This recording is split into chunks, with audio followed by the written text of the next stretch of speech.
नमस्कार दोस्तों, एक बार फिर से स्वागत है आपके अपने यूट्यूब चैनल अध्यात्म टीवी पर।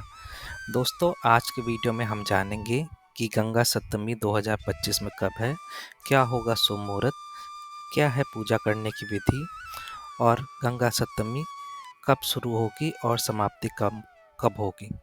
तो बनी रहिए इस वीडियो में। अगर आपने अभी तक चैनल को सब्सक्राइब नहीं किया है तो प्लीज़ चैनल को सब्सक्राइब कर दें और वीडियो को ज़्यादा से ज़्यादा लाइक करें।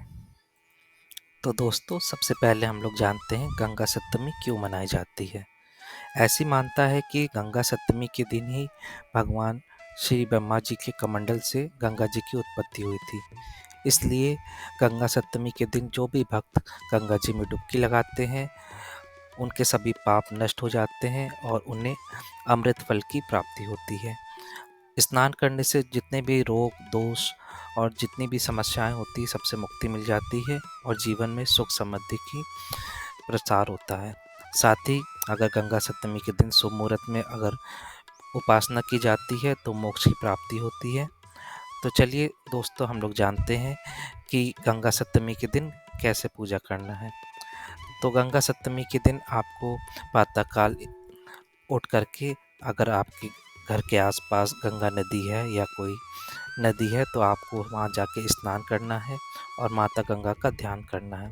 इसके बाद आपको सूर्य देव को एक लोटा जो जल है वो अर्पित करना है। जल में आप कुमकुम भी मिला सकते हैं या लाल चंदन मिला सकते हैं। और उसके बाद आपको घर आकर के सभी देवी देवता जितने भी आपके घर में है उनको गंगा जल से स्नान कराना है। उसके बाद माता गंगा का ध्यान करते हुए उन्हें पुष्प अर्पित करना चाहिए और गंगा मैया का अगर आपके पास फ़ोटो या मूर्ति है तो उनको भोग लगाना चाहिए। फिर गंगा जी की आरती करें। इसके बाद गंगा सप्तमी में माता गंगा की आराधना करें।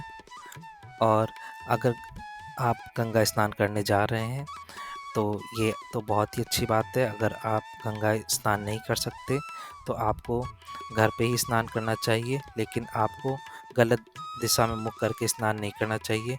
जिस तरफ नदी की धारा है या सूर्य जिस तरफ से निकलता है उस तरफ आपको मुख करके स्नान करना चाहिए।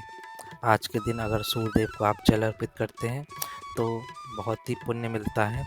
और गंगा जी में अगर आप स्नान करते हैं तो जितने भी नकारात्मक विचार होते हैं वो दूर हो जाते हैं। इस दिन आपको गंगा जी की आरती जरूर करनी चाहिए। तो चलिए दोस्तों, अब जान लेते हैं कि क्या है गंगा सप्तमी का शुभ मुहूर्त। तो वैशाख माह के शुक्ल पक्ष की सप्तमी तिथि की शुरुआत 3 मई को सुबह 7:51 पर होगी। वही 4 मई को सुबह 4:18 पर गंगा सप्तमी की समाप्ति होगी। सनातन धर्म में उदया तिथि की मान होती है, इसलिए अगर कहा जाए तो जो गंगा सप्तमी है वो 3 मई दिन शनिवार को मनाई जाएगी। और गंगा सप्तमी के दिन स्नान करने का जो शुभ मुहूर्त है वो है सुबह 10:58 से दोपहर 1:39 तक।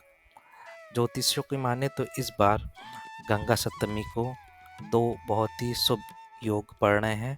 पहला है त्रिपुष्कर योग, दूसरा है रवि योग। अगर कोई भी व्यक्ति अगर इन योग में गंगा जी की उपासना करता है या स्नान करता है तो उसका जो फल है वो अनंत मिलता है।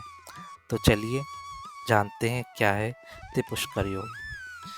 ज्योतिषों की माने तो वैशाख माह के शुक्ल पक्ष की सप्तमी तिथि पर दुर्लभ त्रिपुष्कर योग का संयोग बन रहा है। दोस्तों, इस बार त्रिपुष्कर योग का जो शुभ मुहूर्त है वो है सुबह 7:51 से दोपहर 12:34 तक। अगर इस योग में आप स्नान करते हैं तो आपको अमृत फल की प्राप्ति होगी, साथ ही सभी दुखों से मुक्ति मिलेगी।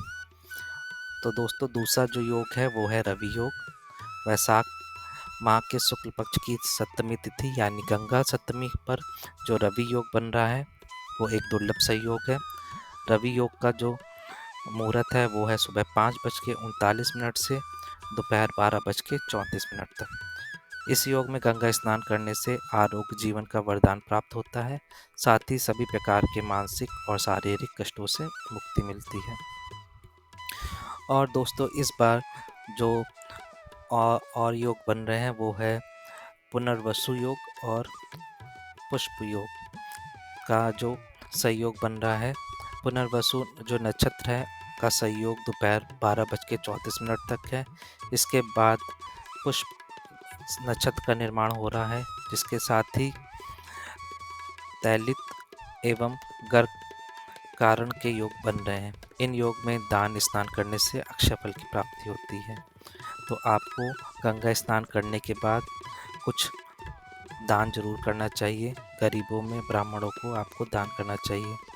अगर आज का आपको वीडियो पसंद आया हो तो प्लीज़ चैनल को लाइक, शेयर और सब्सक्राइब करें और अपने दोस्तों के साथ शेयर करें और कमेंट में जय माँ गंगे लिखना ना भूलें।